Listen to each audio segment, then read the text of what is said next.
Welcome to Strange Bites, the podcast where we stir up the weirdest, wildest, and most mind-bending new discoveries and serve them up in a piping hot 15 minutes or less. We take all the facts and wrap them up in a creative story full of fun and weirdness. Today we're jumping into a special double episode, two tales of invisible demons. One true yet haunting tale where the science feels like uncovering something that was never meant to be seen, and another of a mythical cryptid that stalks the Alabama hills of California. Now grab your flashlight and follow me into the dark mist of this double doozy. This is episode 5, part 1, The Whisper That Waited 67 Years. It was 1956, in a small, dimly lit office at the University of Illinois. Rain tapped at the window like impatient fingers. David Pine sat alone, surrounded by yellow legal pads covered in symbols that seemed to shift when he looked away.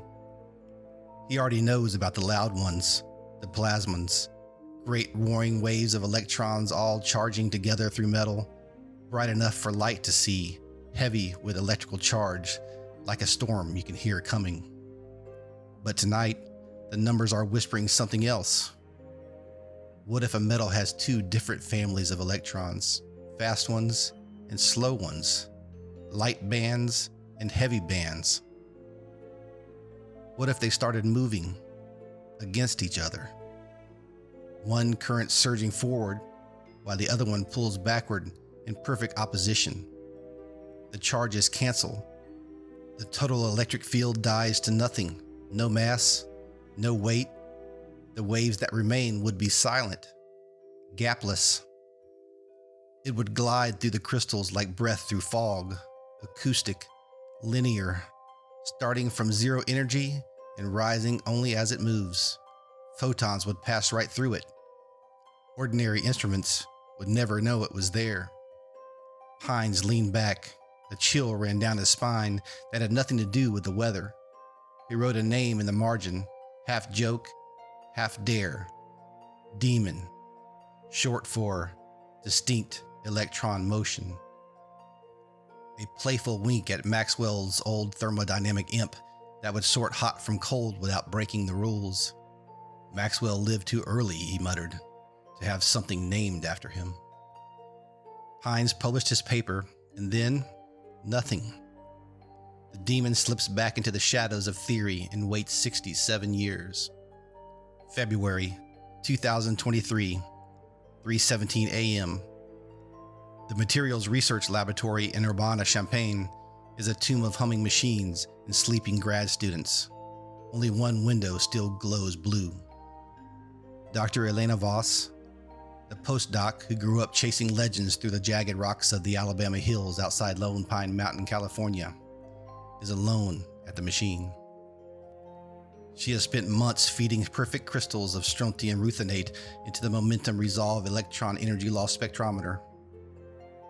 A beam of electrons fired like silver bullets at the black-layered perovskite crystal, a material that dreams of superconductivity with ruthenium d orbitals forming exactly the kind of multiple electron families Pines once imagined. The beta band, the gamma band, a candidate for a strange p-wave pairing that would break time itself. The ordinary plasmon showed up right on schedule, loud, charged, 1 to 1.6 electron volts, glowing like a lighthouse in the data, but something else moved underneath. Elena leans closer. A faint trace, almost nothing. A line so thin it looks like a hairline crack in reality. Energy started at zero and climbed in a perfectly straight line with momentum, gapless, acoustic. At room temperature, it traveled at a third of the speed of sound inside the crystal. When she cooled the sample to 30 Kelvin, the speed drops exactly 31%, slowed by its secret dance with the particle hole continuum. What about the intensity? It fades with the momentum in a way that screams neutrality. No net charge, electrically invisible.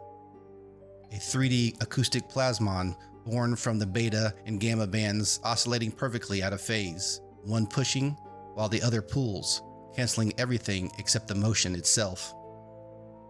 Elena's breath catches. She feels it, not just data, presence, something ancient that has been riding inside every multi-band metal on Earth, waiting for eyes sharp enough to notice the silence between the screams. She whispers the name in the dark. Demon. The machine keeps humming as if answering. She spends months ruling out every other explanation. Phonons, surface effects, wishful thinking. The data refuses to lie. In August 2023, the paper lands in Nature like a quiet thunderclap.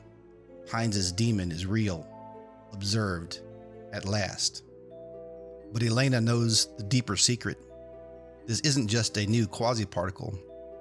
It's a matchmaker that can pair electrons in light bands without ever touching the heavy ones. Orbital selective superconductivity. The missing whisper that might explain why some hydrides suddenly superconduct at temperatures we once thought impossible. Why strange metals refuse to behave. Why phase transitions happen in mixed valence compounds. And why soundirons might echo through wild semimetals. It lives in every multiband metal, pervasive, patient, invisible until the right conditions align. The demon never needed to be created. It was always there, hiding in plain sight, just like the other one, back home in the California pines. I hope you enjoyed part 1 of this double demon episode.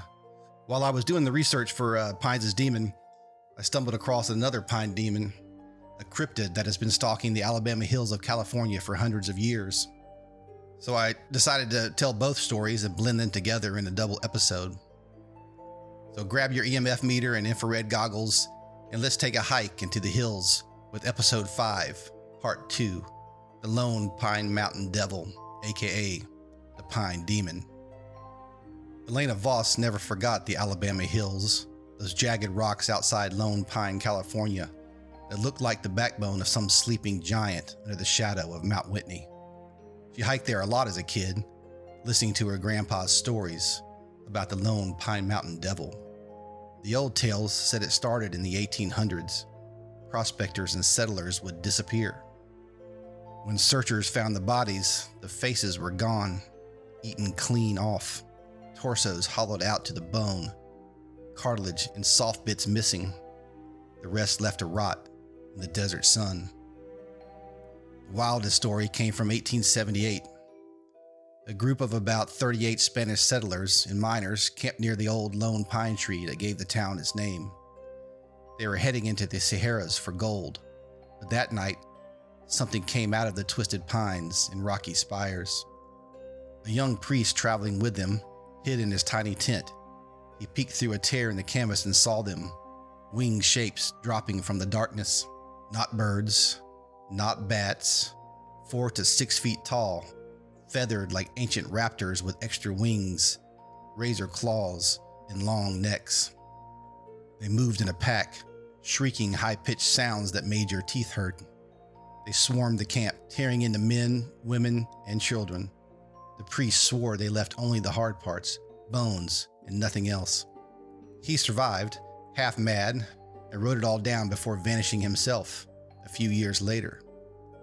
Locals still whisper the story around campfires. Hikers today post blurry sightings on forums, shadows with glowing red eyes, packs circling at dusk.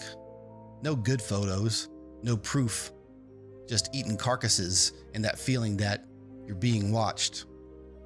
Elena never believed it, but she thought about it and remembered the stories her father told as she drove back to Lone Pine for a break.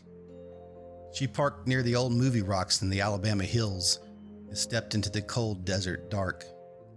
The discovery of Pines' demon still buzzed in her head, that invisible wave hiding inside metal, moving electrons out of phase, changing everything without being seen.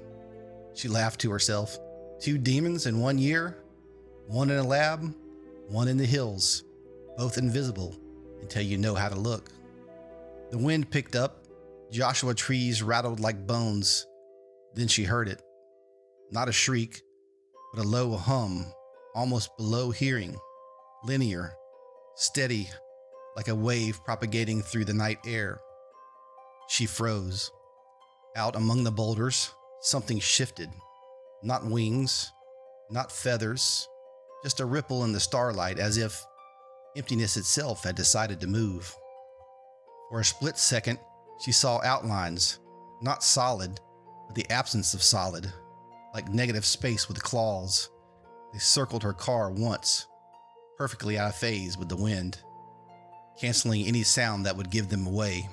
Neutral, silent, watching. Elena didn't run. She whispered the same thing she'd whispered in the lab. "I know you're there." The ripple paused, then melted back into the rocks. The hum faded. She sat on the hood of her car until dawn, heart pounding, thinking about electrons and ancient predators. Maybe the mountain demon wasn't a creature at all. Maybe it was something older, a collective wave of fear and hunger that only appears when conditions are just right. Multiband, out of phase, invisible until it strikes. Or maybe the quantum demon in the metal and the mountain demon in the pines are cousins, both hidden in plain sight, both waiting for someone sharp enough to notice the pattern. The next week, Elena started a new experiment. This time she wasn't just looking for demons and crystals. She was listening for them in the wind. Thank you so much for listening.